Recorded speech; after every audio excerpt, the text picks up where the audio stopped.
Welcome to our third video in this module where you're going to learn about how to increase your effectiveness in communication.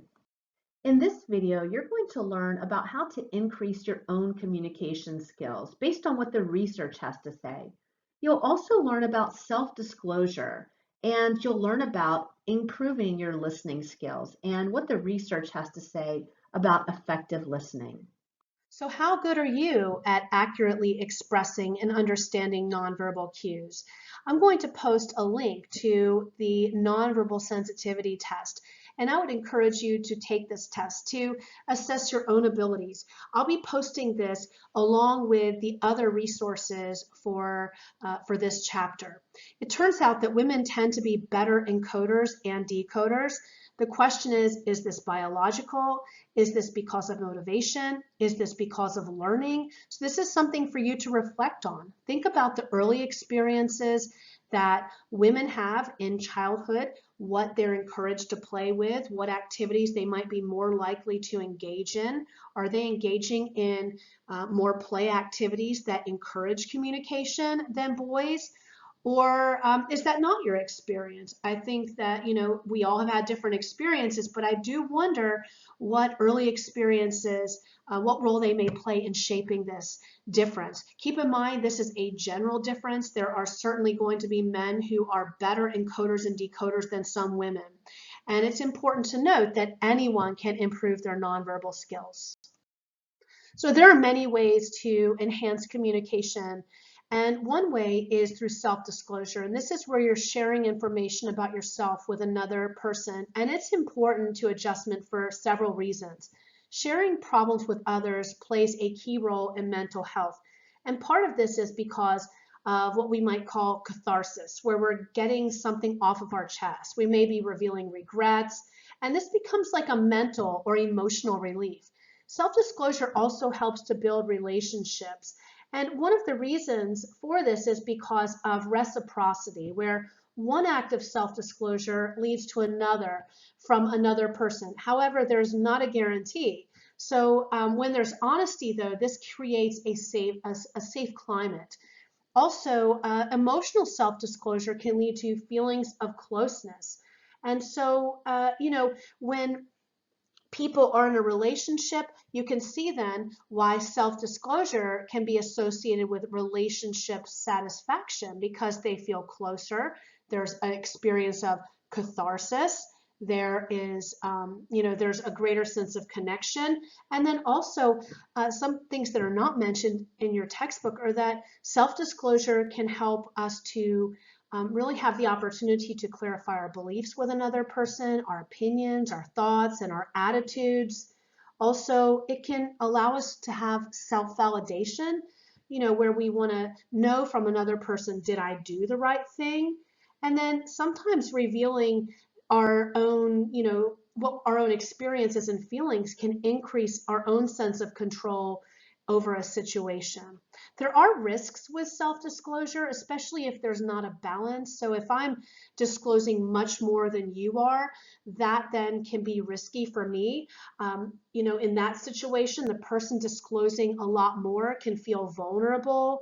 They might worry that they're appearing weak. And sometimes if a person, let's say you have a manager and they share some personal things with you, they may feel vulnerable that, in thinking that you might not view them as being as strong as they once were. So maybe your manager confesses that they don't really have control over, let's say, wages. Then you might see them as weak. And so that is a risk that people take. In relationships, there are always going to be risks. And so we have to weigh the benefits with the risks and be thoughtful about how we disclose so that there is that balance. Take a moment to reflect. Some people seem to be prone to revealing their innermost secrets to people who are not interested. Have you ever been the receiver of self-disclosure that you felt was perhaps inappropriate? What kind of impression did you form of the other person in this case? Well, of course, self-disclosure, as you've learned, that act of sharing information about yourself with another person is important to adjustment. We know that, as you've learned, sharing problems with other people can play a key role in mental health, and it can help in building relationships, and it can also lead to feelings of closeness. And in romantic relationships, as you've learned, it's associated with relationship satisfaction. But with that being said, have you ever said too much on a first date? Perhaps at a job interview, maybe to a professor, or maybe to a new friend? Have you ever posted something on Facebook only to return later to remove it?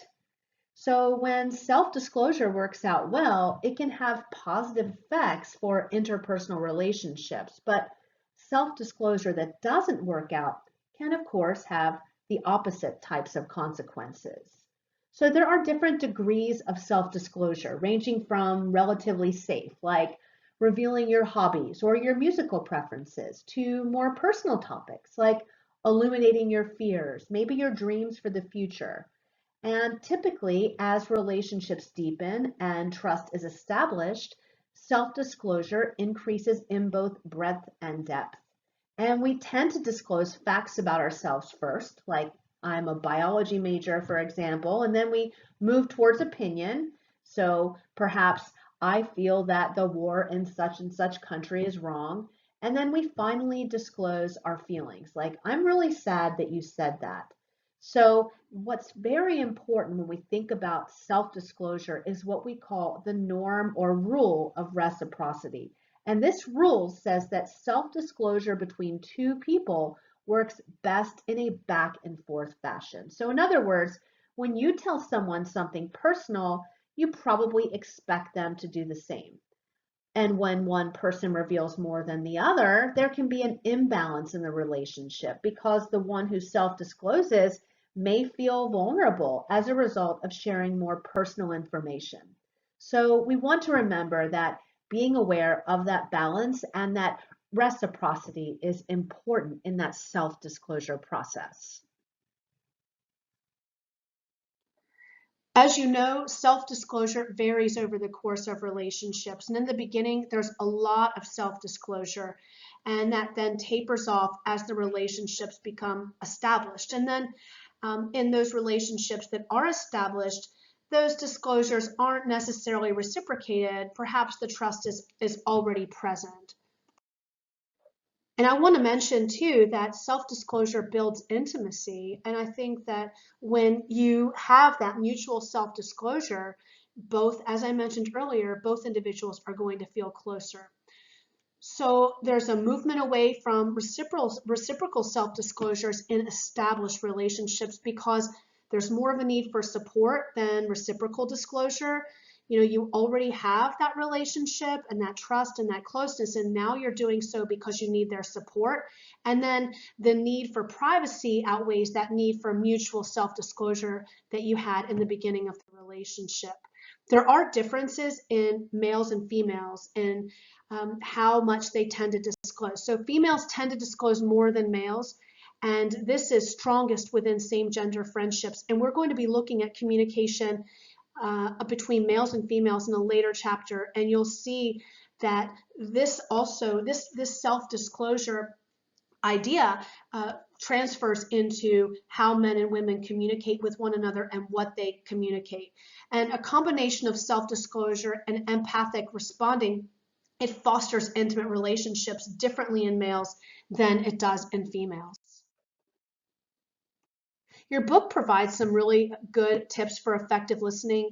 Probably many of you are already very good listeners. I think that students who are interested in studying human behavior tend to be good listeners, but we can all improve. So I would encourage you to take a look at this section in your textbook and to try and implement some of these things that you might not already be doing in your own life.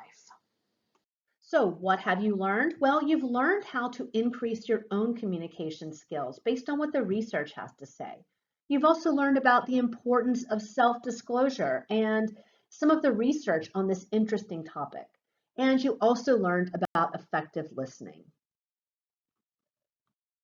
So what will you be learning about next?